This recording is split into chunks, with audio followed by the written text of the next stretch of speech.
Alrighty. Here we go. Today just started for me, and it's already been a good day.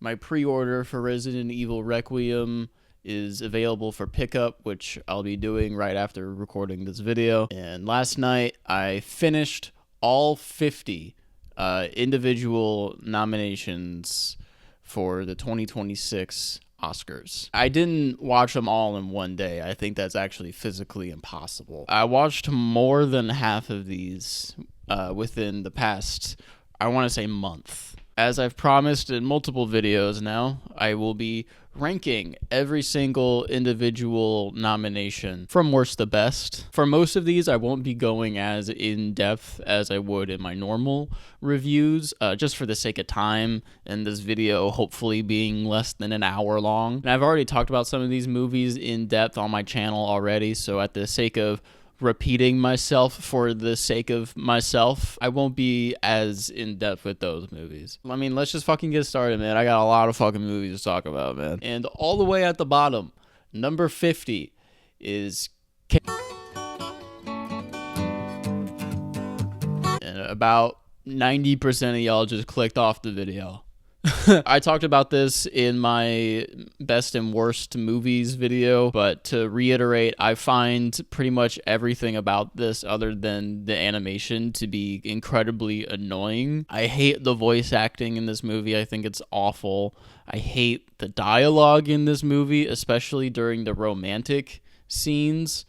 Oh my god. I don't like the music in this movie either. Golden has turned into like one of the most annoying choruses I think I've heard ever, honestly. It's like, why are we screaming every word, bro? We don't need to be doing that. We really don't. My ears don't need to take it, you know? And honestly, even this like Spider-Verse-esque animation is kind of running its course. I don't know what it is about Western animation, but every single time we come up with something kind of new and inventive, we can't think of anything else until we run the new cool thing into the ground for a decade.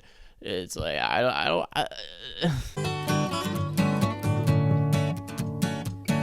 I mean, all this really is kind of like a Trojan horse to guilt trip the Oscars into giving Diane Warren an actual Oscar. If you don't know, Diane Warren is the most nominated individual person in Oscar history, and she still has not won an Oscar. But they gave her an honorary Oscar in 2022 or something, and they show it in the documentary. They show Diane Warren going to the ceremony, and she's like she still is like, I want a real Oscar. It's like, oh my god, bro. And even when it's not trying to be this big puff piece, it sort of fails at what it tries to do as a documentary, because it starts with being relatively objective with Diane Warren's accomplishments in her career, which is like a bit interesting because I didn't really know that much about her. And then it tries to like analyze her like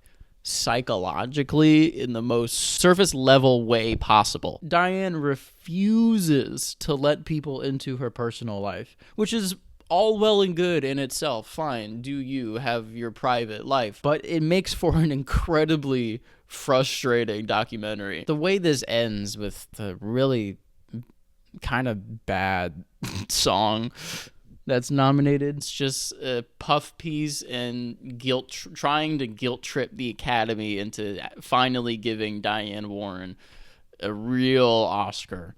And it's on this year, honestly, based on the nominees, it is not gonna work. This movie has a weirdly specific trope that I have grown to utterly despise, where it's like, thing that didn't have consciousness before learns what life is and the beauty of life, but also how hard life is. And it is so annoying. If honestly, it's annoying. This movie is mostly that, and then it ditches what could be the more interesting aspects of the story almost immediately. Like, there's a scene here involving a mother and a daughter that's not the main mother and daughter.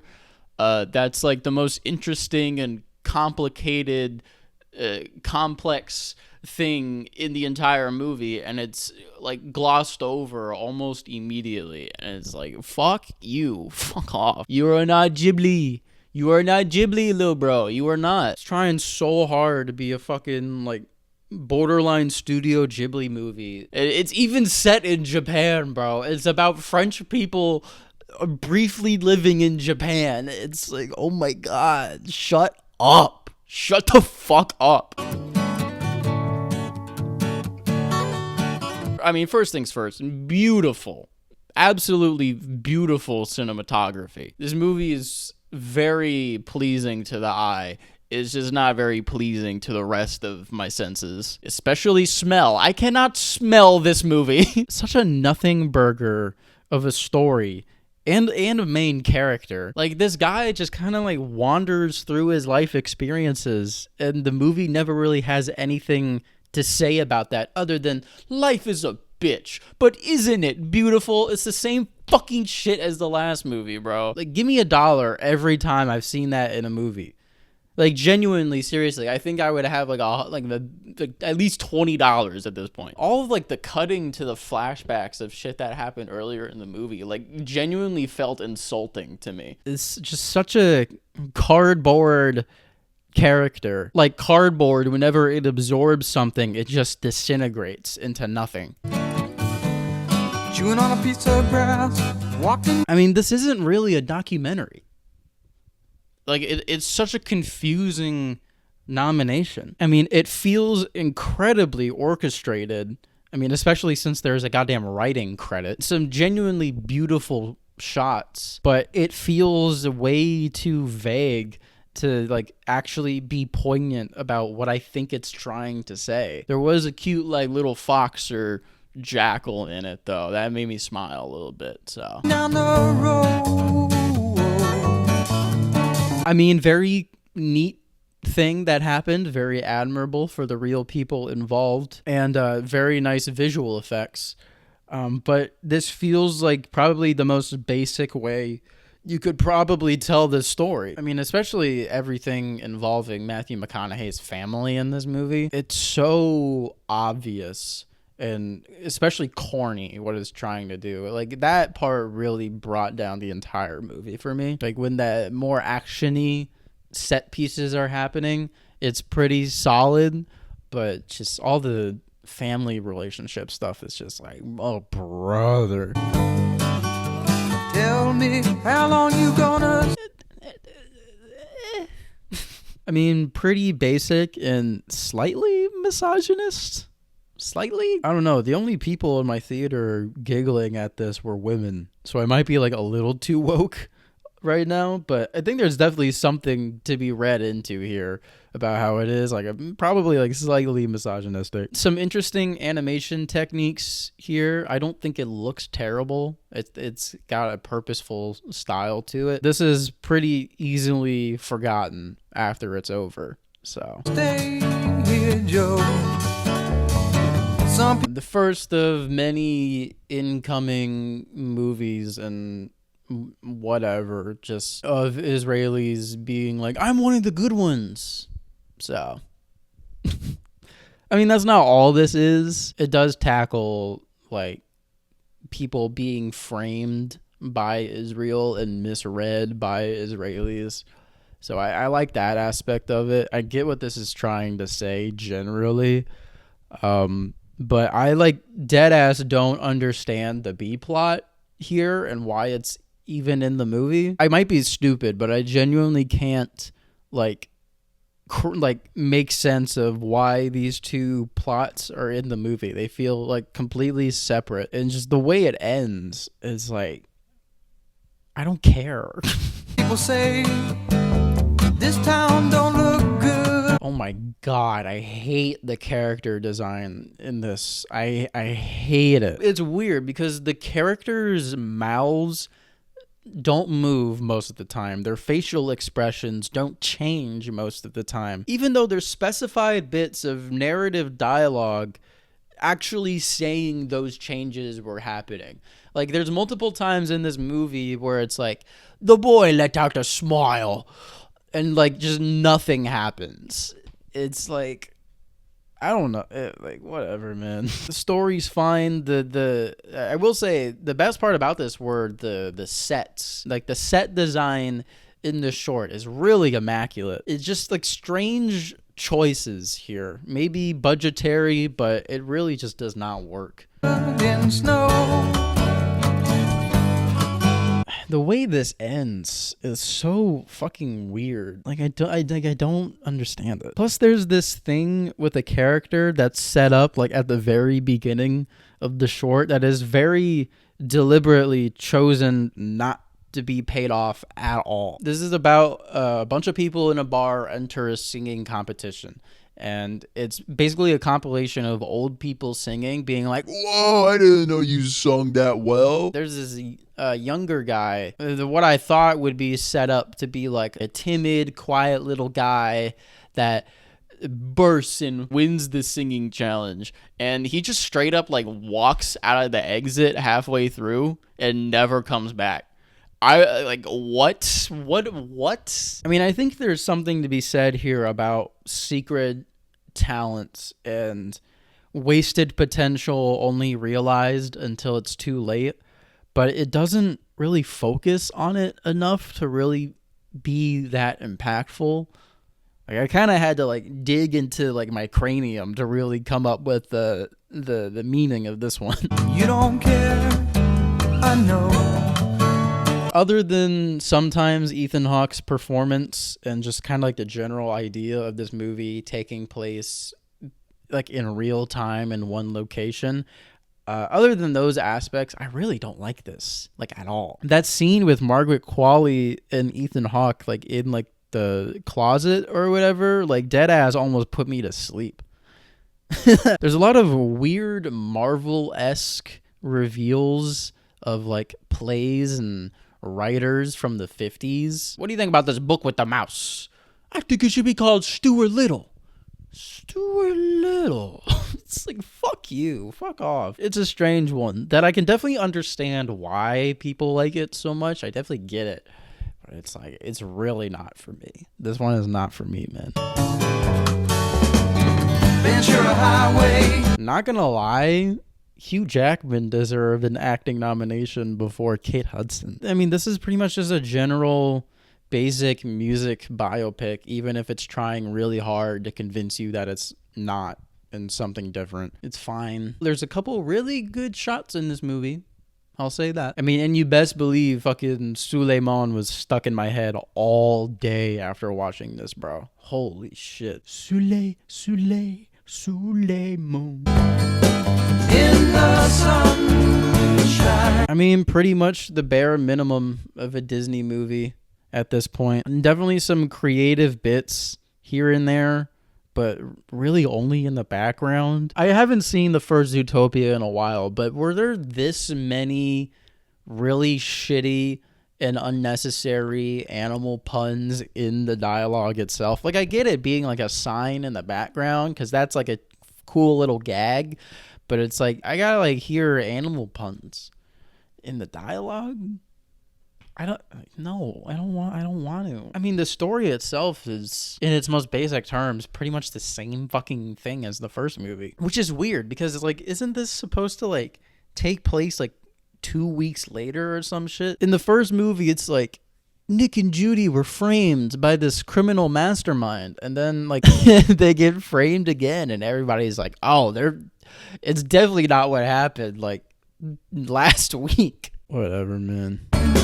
Where the days are longer, the nights are extremely basic, feel-good story that mostly works because of the main older actress and her charm. This could be like a certified schmaltz classic if it was feature length, to be honest. I definitely see a bit of like the millennial crowd fucking with this one for sure. Stronger than moonshine.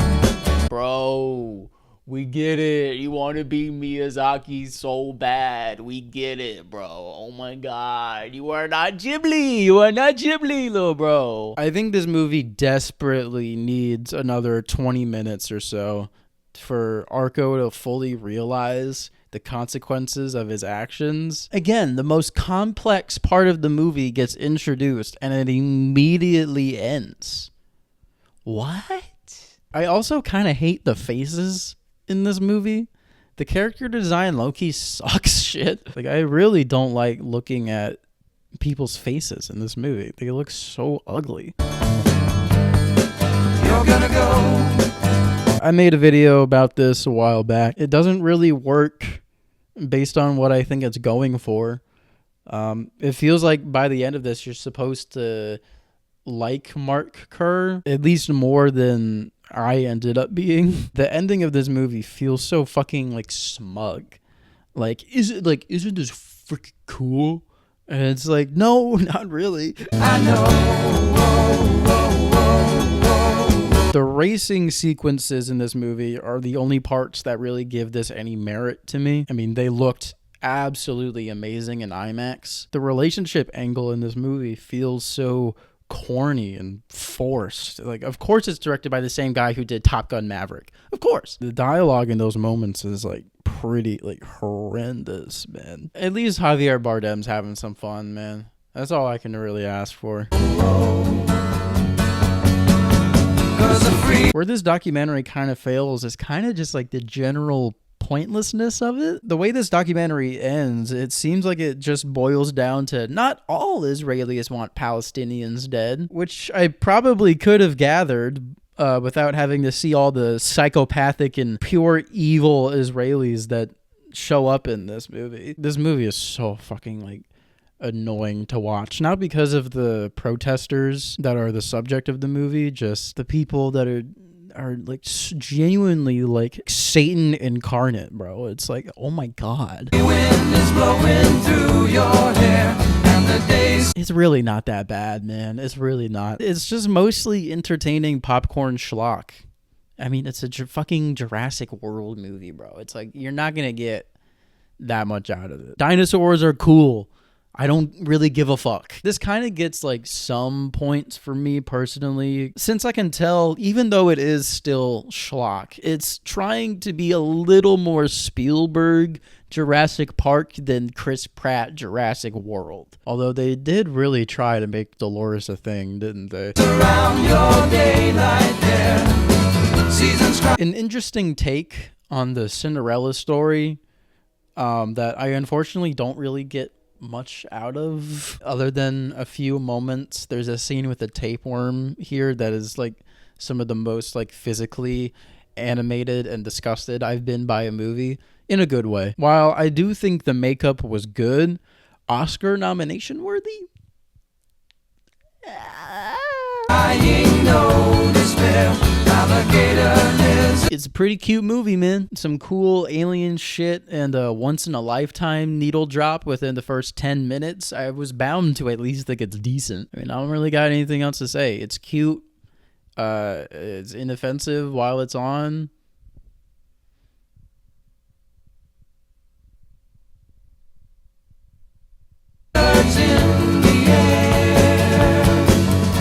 While I do think Brent should be renowned and given his flowers for what he's done for the sake of truth-telling and journalism, there is a slight stink of kind of focusing on the wrong ideas here. This is mostly like in the first half, but there's sometimes moments where the things being shown on screen don't seem to be shown for the people in the footage of the peril their country is in, but rather how Brent was just such a good guy filming all of this. It kind of course corrects near the end where there's a bit of structure to exactly why we're seeing this footage that I think works better. I mean, it's overall decent.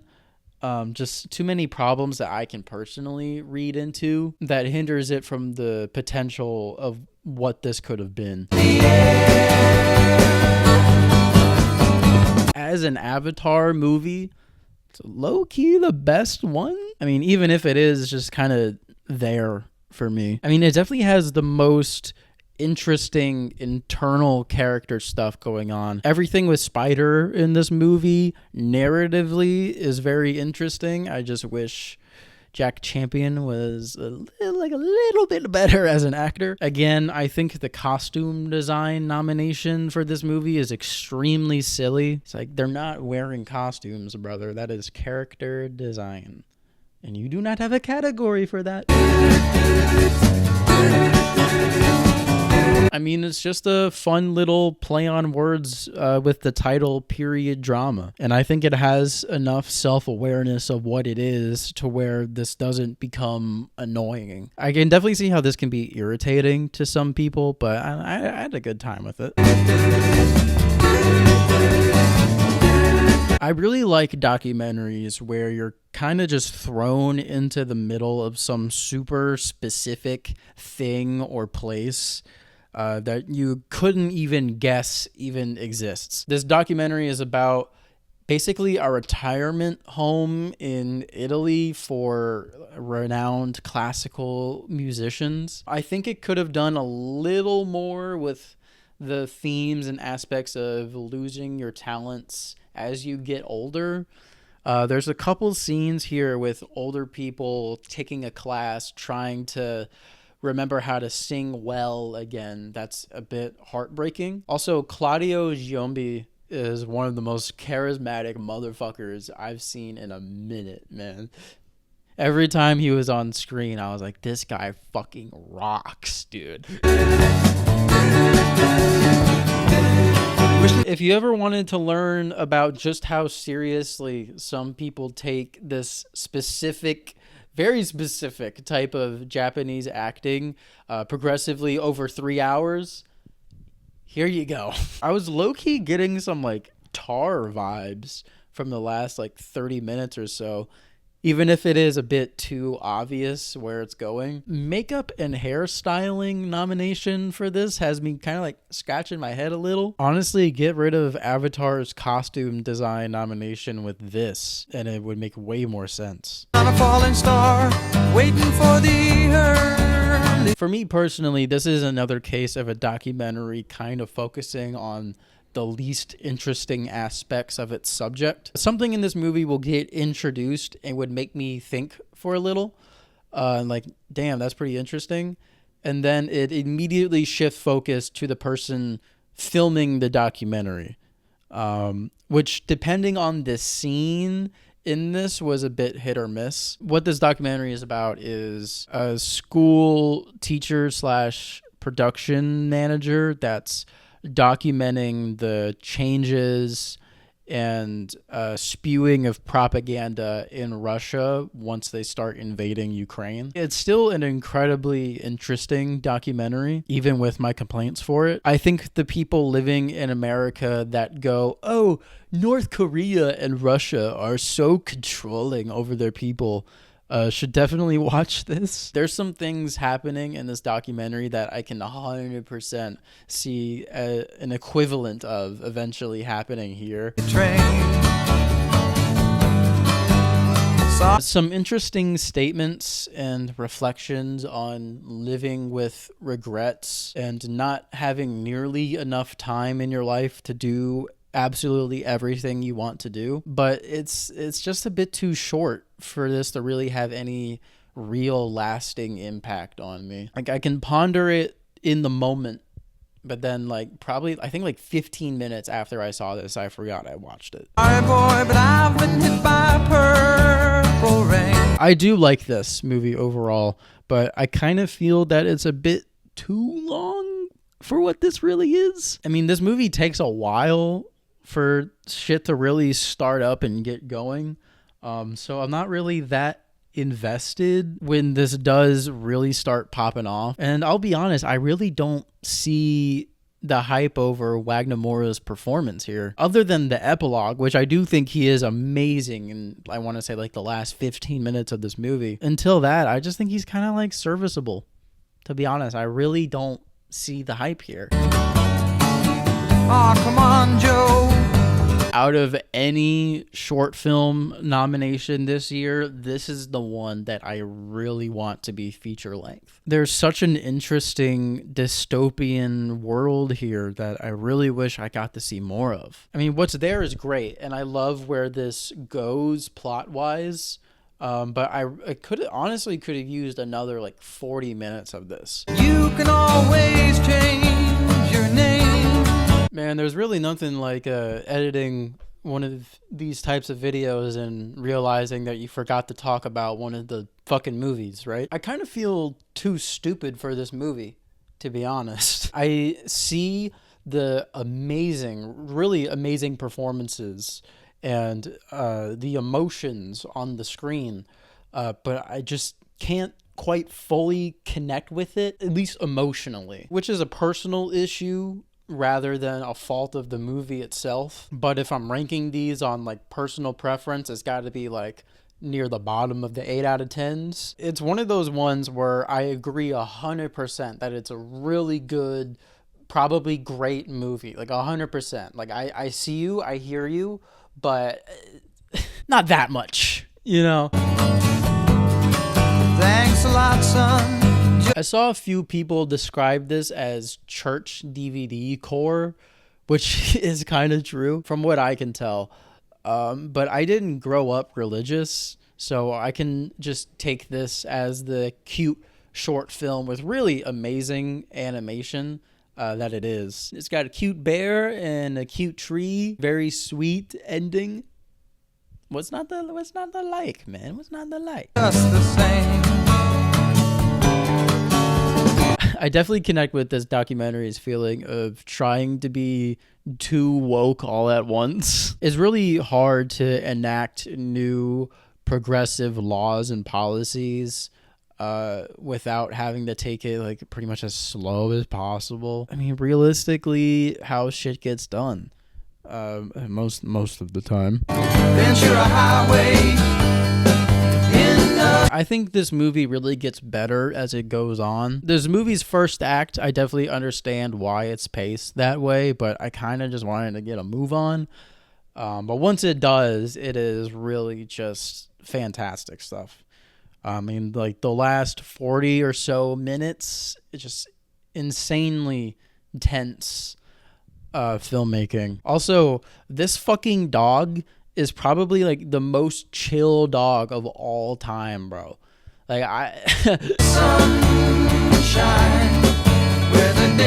I've seen this get compared to the JCS and body cam type YouTube channels out there, which I do think is warranted, but I think this has way more intent and earnestness and honestly like artistic integrity than most of those types of videos. The way everything unfolds with basically no narration really works here because so much gets left for the viewer to infer before you're basically told what's happening. It's still incredibly frustrating and sad, as interesting as it is to think about how it's edited.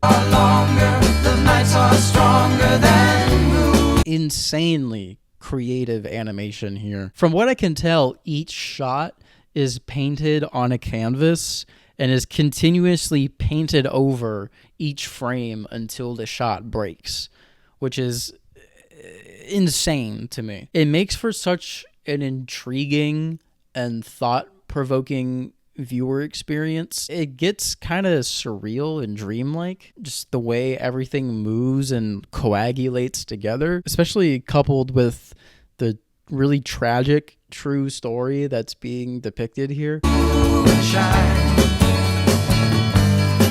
How I grade documentaries isn't really about how important the subject matter is or like how pressing one subject is more than the other. To me, it really comes down to how it's presented to the viewer. All the empty rooms, maybe not the most pressing subject matter in the grand scheme of things, but the way this was presented like almost made me cry. It follows a news anchor that's known for his feel-good stories, seeing the massive amounts of school shootings in America and really wanting to make a statement. So he goes around to families of victims of school shootings and takes pictures of their empty bedrooms that remain untouched by the family. And it is fucking heartbreaking, bro. I feel myself wanting to tear up just thinking about some of the shit in this movie. Really impactful stuff here. I really can't sing the praises of the concept of this enough. You're gonna go, I know. I honestly, personally found this to be a very cathartic movie. It really brings to mind my personal point of view over quote-unquote violent protests, where they really only happen because violence begets violence. What do you do when being peaceful just doesn't work? No one's paying attention to you. You kind of got to do something like this movie, man. And then the final shots of this also really speaks to me with how reality and these corrupt government systems really are just unstoppable. It's fucked up. It's fucked, man. I've talked about this movie before. All I really want to say again is just great performances. It's a fun movie, especially on a rewatch. I've talked about this movie in depth before, so I'm just gonna say, I swear to God, sometimes it feels like I'm the only fucking person in the world that likes this fucking movie, bro. Every single time I go on Twitter, I see some motherfuckers being like, this is the worst fucking movie I've ever seen in my life. If you like this movie, you're a fucking idiot. I like the cinematography, man. I don't care if the camera's moving. It looks cool to me, bro. The creature looks good. Like, yeah, it looks like one of the fuckers from Prometheus, but what else do you expect stitched up dead flesh to look like? This movie fucks, and I'm not afraid to say it. This movie's awesome. I don't give a shit. I like this movie a lot. In fact, I would say I love it. I talked about this movie in my top 10 video, but it's a great romp of a time. I say that sarcastically, but it is true. It is a fun movie. I mean, really just electric filmmaking. You can feel the confidence of both Marty as a character and Josh Safdie as a director just like shoot off the screen. Seasons crying, no despair. This documentary is about just the general average day of working at an abortion clinic. It's mostly about the security aspects, but it does deal with pretty much every other operation. Overall, I think this is just an injection of humanity and kindness in an increasingly unbelievably evil and cruel world. And it's not like this movie's all sunshine and roses. There's a bunch of interviews from doctors being like, we could be shut down tomorrow. Again, one of those ones where I just thinking about it makes me want to fucking tear up, man. Alligator lizards in the air. I'm gonna fucking cry talking about this damn movie, man. Fuck. I mean, this is a sobering reminder of how important creativity is to your psyche and the impactfulness of queer love to those that really need it. I mean, this is truly some heartbreaking stuff. I can definitely see some people not really vibing with the main subject here, and finding them maybe a bit pretentious. And I kind of did for like the first 10 minutes or so. But as someone who walked into this blindly, not knowing a single fucking thing at 11 p.m., I shed a few tears. It's just fucked up, man. Cancer is such an evil, evil, evil fucking disease. It's a fun movie. I really like both sections of the movie kind of equally. I like the slower character segments, and I like the action segment. I think Michael B. Jordan is truly amazing in this movie. I always forget he plays both main characters in this movie, like while watching it and thinking about it afterwards. Like I have to constantly remind myself that he plays both of the characters in this movie. Maybe my favorite Ludwig Göransson score as well. Like the music in this movie is amazing. I'm running out of adjectives here.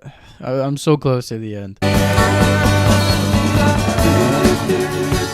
If you watch the documentary 13th and somehow still need proof that the prisons in America are extremely fucked up, this is for you. I genuinely can't believe this shit got made, to be honest. This is a documentary about the insanely terrible conditions in specifically Alabama state prisons, but I mean, this is a problem that's everywhere in America, where pretty much all of the footage you see inside the prisons is secretly recorded by the prisoners themselves. Almost every interview is done over the phone. It's not only just an extremely brave documentary, it's an extremely brave piece of journalism. It's genuinely mind-blowing, some of the images in this documentary that were somehow able to escape the walls of the prisons it happened in. It's really fantastic stuff. It's really hard to find the right words to accurately describe how it feels to watch this movie. I mean, some that comes to mind are frustrating, terrifying, hopeless, and still none of them really match the power of the emotions this movie exudes. The mix of documentary and biopic in this is extremely interesting and incredibly powerful. Every time I felt myself unintentionally and subconsciously kind of forgetting and detracting myself from the fact that this is a real thing that happened. Something would happen in the movie where I would immediately get pulled back into just the suffocating reality of this event. Probably my favorite shot of 2025 is in this movie, and it's when both the recreation and the real event are being shown to you at the same time. And it really just brought me to tears. Israel is so fucking evil, man. It's genuinely, like, I still can't comprehend it after all these years. I talked about this in depth in a video. I really underestimated how much I would still be incredibly stressed out on a rewatch of this movie. Really unrelentless. I love Rose Byrne in this movie. I mean, she is like one of the best performances of 2025. I feel like not enough people talk about the kid they got to play the daughter in this movie. The perfect mix of innocence and being extremely annoying at the same time. What do you even say about this movie at this point? What is even left to say? Basically perfect movie, honestly. I talked about this in my top 10 video. This movie is definitely one of those ones where in the future someone would say like, oh, I haven't seen Weapons, and I'd be like, we're watching it right the fuck now. It's one of those. I mean, it's such a fun movie. I mean, even on a rewatch, it really holds up for me. I talked about this in my top 10 video. It is my favorite movie of 2025. I'm counting Resurrection as 2026 since it wasn't even on the foreign film shortlist. So Resurrection, easily the best movie of 2026, but we're not talking about that right now. We're talking about Hamnet. I mean, this is the hardest I've cried at a movie in a long time. Jacoby Jupe is honestly one of the best kid actors I've ever seen. Maybe beating out Anatomy of a Fall kid. Maybe. I mean, Jessie Buckley is just phenomenal in this movie. I said this in my top 10 video, but there's a moment where she just like screams out in grief and pain and keeps screaming even though she has no voice and no breath left in her. And that moment specifically is what is just like ingrained in my fucking head. Something I haven't said though, I really love all of the kind of flat looking shots in this movie. Everything feels like you're watching like a play. Like it was written by Shakespeare. So there's a cool little detail that I like. But that is every nomination ranked. If you haven't seen any of these movies, pretty much everything two people exchanging saliva onward, I would 100% recommend. I want to say overall this was better than last year's. I feel like I have like way too many like 5 out of 10s for this to really be like a great year for the Oscars. Oscars are in a couple weeks. I am very excited. I'm kind of dreading it, to be honest. I am every year. I will make a final picks and predictions video shortly before the Oscars, and then I probably won't have my initial reaction to the Oscars because I'll be watching it live, but I will make a video about the aftermath and how I'm feeling, because there's a couple nominations that can win that I will be pretty pissed off about. But anyway, that's it. Bye. You know what it was, you know what it is. I'm still in the mud, they give me a kick. I'm still doing dirty, give me a boo. The game coming soon to a city near you.